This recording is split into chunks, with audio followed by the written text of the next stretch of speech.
ബ്രൈഡിനെ കുറിച്ച് പറയാനൊന്നും പറ്റുന്നില്ല. ആലോചിച്ചിട്ട് മതിയാ പറയാനുള്ള. പറഞ്ഞു എന്നിട്ട് അറിയാ ജിജിനെ കുറിച്ച്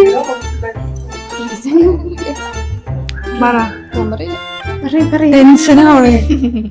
എവിടെന്നാ സ്റ്റാർട്ട് ചെയ്യണ്ടേ? അല്ലെങ്കിൽ ഇത് വേണോ? നിർബന്ധ? അതെ, തുടങ്ങട്ടെ. ഞങ്ങളുടെന്ന് പറയുമ്പോ ഒരു 4.5 വർഷത്തെ പ്രണയ. പക്ഷെ ഞങ്ങൾ ആകെ 2-3 വട്ടം കണ്ടിട്ടുള്ളൂ. ഇപ്പോ 2 വർഷങ്ങൾക്ക് ശേഷം വീണ്ടും കാണാൻ പോണത്. സോ അതിന്റെ നല്ലൊരു എക്സൈറ്റ്മെന്റ് ഉണ്ട്. ഞാനും സിയും എന്താ പറയാ ഒരുമിച്ച് കളിച്ച് വളർന്ന് അങ്ങനെ ഞങ്ങൾ പണ്ട് മുതലേ നല്ല കമ്പനി ആയിരുന്നു.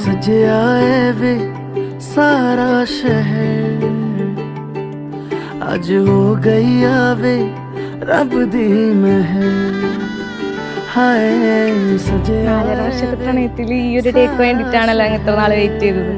അപ്പൊ നല്ലൊരു എക്സൈറ്റ്മെന്റ് ഉണ്ട്. ആളെ കാണാനായാലും ആ ഒരു ലുക്ക് മൊത്തത്തിൽ കാണാൻ വേണ്ടിട്ട് നല്ല എക്സൈറ്റ്മെന്റ് ഉണ്ട്.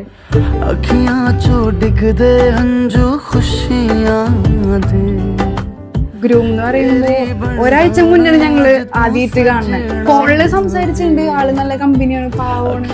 നേരിട്ട് കണ്ടപ്പോഴും നല്ല സ്വഭാവം, നല്ല കമ്പനി. അങ്ങനെ പ്രത്യേകിച്ച് പരിചയക്കുറവൊന്നും ഉണ്ടായില്ല.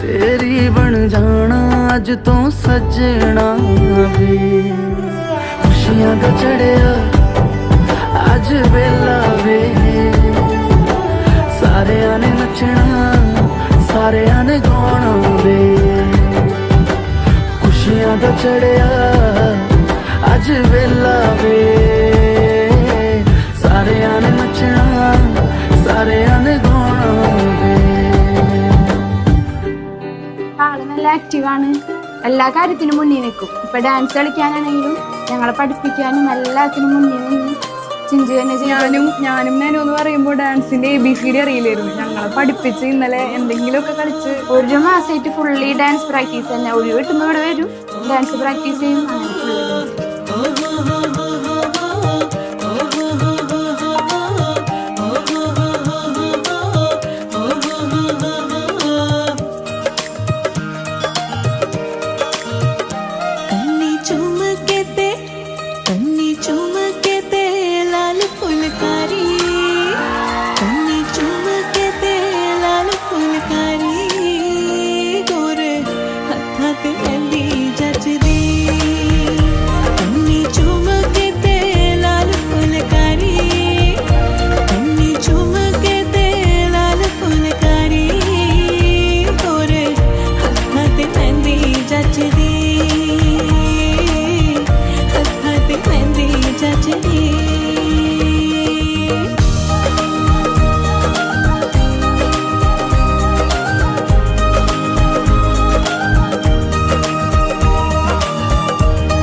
तेरे नाम कर दिया जिंदगानी के लम्हों को तेरे नाम कर दिया खुद को तेरी खातिर बदनाम कर दिया बदनामियां मिली